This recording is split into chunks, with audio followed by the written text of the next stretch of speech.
Good evening, everybody. We just got the 0.0F patch notes. These are the big patch notes that they've been talking about now for a week or so, since basically that last big town hall that they had with Ziz, I believe. They've been talking about how, these are the things that are coming, and well, here they are. They're dropping today. These are the patch notes for it. Like everything else, it may take 15 minutes or so, and all of the patch notes are still subject prior to actual launch. No surprise, so we'll have to wait and see, but it looks like this is basically going to be it. Also, take a quick second if you guys are enjoying this content, please like, comment, subscribe. I really hate saying it, but most people aren't subscribed, and it really does help me out. But here we go, let's get into it. So this is the newest. It's coming out today. They haven't given an official time yet, but here we are. We're just trying to get ahead of the power curve. So redoing an ascendancy trial now allow you to respec. That was absolutely huge. In order to respec, you must have 0 points allocated. So you've got to take your 2, 4, 6, 8 points out. But now you can talk to Babala, the trial master, afterwards, and or you can talk to Babala and the trial master beforehand, get rid of all your points, do the trial, and then you can do that. Or I've seen quite a lot of people in the trade offering all 8 points for a couple of exalt up to a div. Take all of your points out, pay somebody to rush your new ascendancy class, and boom, there you go. Easy day. Another huge one is Child of Chaos that have seven chambers and less grant up to 4 ascendancy points.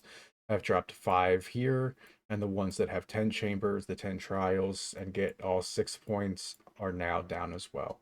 I do remember them saying that they're going to do it for Sekimus, but I don't see that, so we'll see what happens.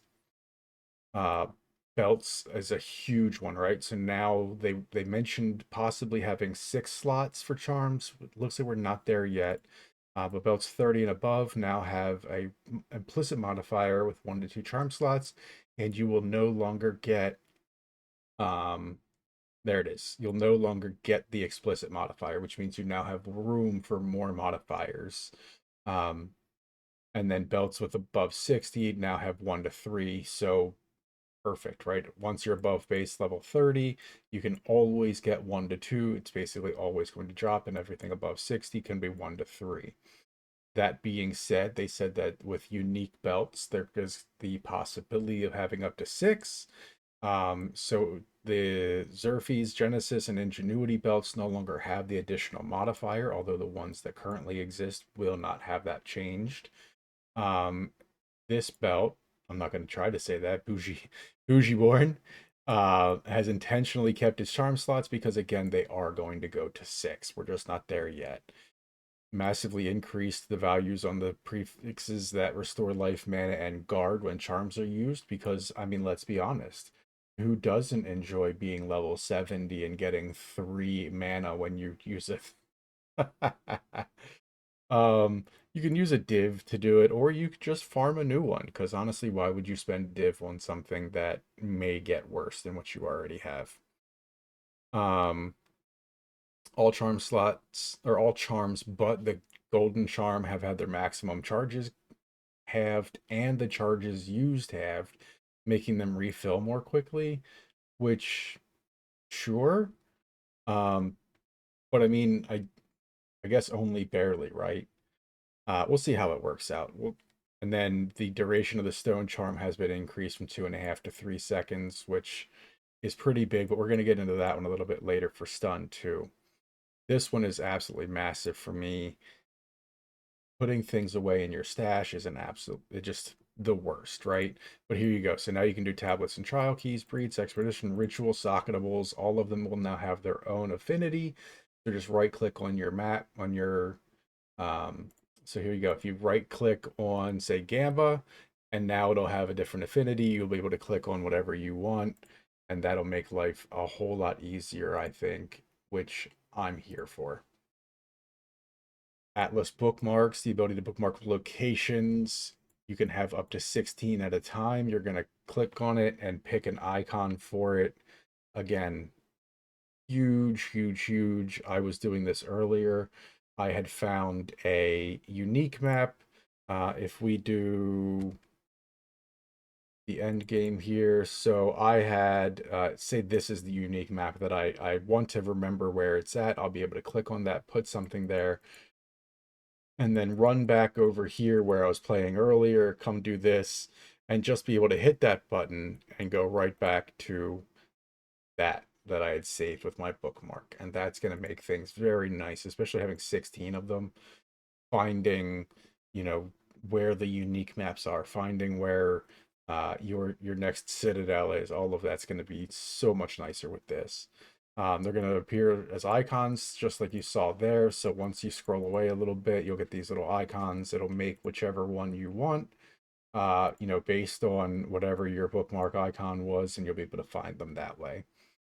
You can also use it through the legend and click to them to go there, which sounds fantastic, right? So if you come up there, the legend, and being able to click on it and say, okay, this is what I want to go to, that's going to make life very easy for finding where things are. Um, I do think this is kind of funny that, it's a day and a half basically before the last Epoch launch, but it looks like they're trying to keep their player base. We'll see if it works. Um, Pinnacle bosses now have unlimited respawn attempts at difficulty 0, which again, it went from 1 to 5 to unlimited. So here you go. They no longer have an XP penalty and you have unlimited attempts. Try all the Pinnacle bosses. It's definitely worth it. They changed the tower and hideouts quite a bit, so now they're going to have a higher number of rares. And the final one, if you have enough Waystone chance, is going to drop a map for you, and it's still not required to do the tower map. So that's fantastic. Absolutely huge. And then AI tracking for rare and monsters, just because, again, they've got to be able to track how many you've killed so that they know when to drop the map. Uh, Again, as long as you have enough Waystone chance. So anything above 6, I believe, starts requiring you to have actual Waystone drop chance.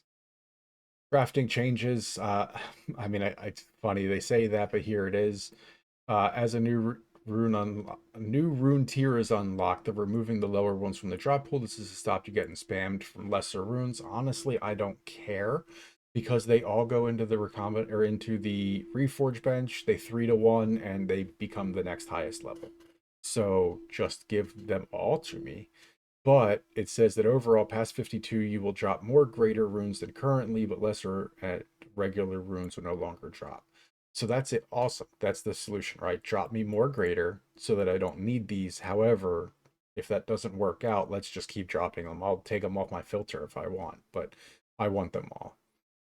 Rogue Exiles will have the appropriate tier runes into their weapons and stuff, so that's awesome, making them a little harder, but also if something drops that you want, it's got the rune that you want. Scepters now have sockets. They still didn't make anything with the quality, so the what is it? This guy is still Arcanist Etcher is still completely useless. Does nothing. Not a darn thing. Um, but apparently they'll have some talisman modifiers, so yay. Um, I mean, that still doesn't do anything. It says minions mid to late game, but it still doesn't mean that you can get any rune to go into it, so we'll see what happens. Um, all right, totem skills beginning. Start gaining elemental and chaos resistances at level 20. They're going to be maxed out except for chaos, which is still pretty huge. And they can get 10 to max all with the support. So totem changes good, but totem changes bad soon. We'll get to that in a second. Light stun, basically, it looks like they've completely reworked how light stun is going to work for you. They've, cruel and end game, they've lowered the stun damage that enemies are doing, and increased the amount of damage they must do to stun you. And then here in the passive tree, they've given a whole new section for stun and ailment threshold based on energy shield for anybody that's doing that. And they're going to do more around the dexterity type side of the tree. Super excited for that because I am getting stunned at literally every hit. All right, here we go. Changes. So, Shard Scavenger, in addition to its current effects, is now going to restore one cooldown use for all of your grenades and grants a buff for 2 seconds that prevents your crossbow attacks consuming bolts. So, absolutely awesome. Here we go. Shockwave's totems is now the attack time is 1.5 seconds, previously three, so halved. Um, and now they're going to deal 96 to 212 or 211 instead of 169 to 369. So, I mean, we're talking hundreds of percent less damage. So, again, shockwaves, totems look like they're finally going to get some resistance, but they're going to get super nerfed with at least shockwave totems with their damage. Jagged ground eruption damage is unchanged. The quality now provides 0 to 0.2 seconds, previously 0.55. So again, over half is gone off of what the quality is providing as well. Frozen Locust can now be used on other skills to interrupt what you're doing, similar to a dodge roll, but again, it does not allow you to dodge incoming hits. Shield Bash is going to happen if you release Raise Shield after blocking a hit from a faraway attacker, so obviously a ranged guy. If there is somebody within Shield Bash range, it'll just automatically do it for you, which is kind of nice. Again, as long as there's somebody actually in Bash range. Stormlance is now able to be supported by ground effect related supports, Raise Shield by Conk effect, fire exposure, lightning exposure. Supports have added the wording changed. It doesn't do anything, it just makes it more clear that they apply to any target, not just enemies, which could be, um, the bones circle around you or kind of anything, right? Whirlwind Lance and Whirlwind keyword hover over now clarify that the Whirlwind's collapse deals melee damage. I guess it didn't say that before, but now it's just, again, a clarity thing. Improved visual effects, arcs, explosions when hitting a shocked target, and Glacial Lance is now able to chain off of the terrain. So that should be really nice. Other changes, added an equipped gem section to the gem cutter interface, making leveling up easier, which is please and thank you. If I'm running, say, a monk and I have a couple of things from the ranged category, a couple of things from the we'll say a spear category, having one thing to say, these are the ones you have equipped, this is what you can upgrade. Absolutely huge, awesome. Added rarity borders to items, which means that when you come in here to buy, he's a bad person to buy from. When you come in here, it'll tell you, blue, or if I can find one real quick there to go to have a yellow border or something to that effect to show that this is a rare and this is a magic. Um, just making life a little more simple if that's the only thing you care about. Greater Rune of Tithing now provides 0 to 100 instead of 0 to 10 thorns lightning damage. Attribute runes now have appropriate gold levels to vendors. I don't know who was selling them before, but there you go. But this is big. You can now finally reforge them. So if you have a whole bunch of lessers laying around, you can finally make them the correct level for what you're trying to do. Breach hands drop splinters at all levels, which is huge because most things didn't drop any breach, below like level 6. So here we go. It's just going to be less, and then shrines are easier to click on, which is huge because especially that fire bomb or fireball one that comes from the sky and the spinning ice one are both like one shots if you don't get into them beforehand. So absolutely phenomenal changes there. We're going to go over kind of real quick some of these and then the bug fixes real quick. Endgame monsters no longer interrupt their attacks if you move out of their range, which is fantastic. I wish they'd do a couple other things, but we'll see what happens. Zarkal the Temporer no longer aggressively targets minions, which I guess is good and bad, right? Um, it means that they're going to start attacking the player, but it also means that your minions might live a little longer, so double-edged sword. The Emerged Fury is now less likely to target minions, and the ground effects should be more reliably removed upon death. Again, hopefully it helps keep your minions alive, but also it means that they're going to come for you. Azak has had some real bad changes or good changes, I guess. And the Val guards, which I've seen everybody that has a minion build use, have had the frequency of their skills, such as ground slams, reduced and the cooldowns increased. So they're no longer just going to spam the little fireballs. You're no longer going to get that from them.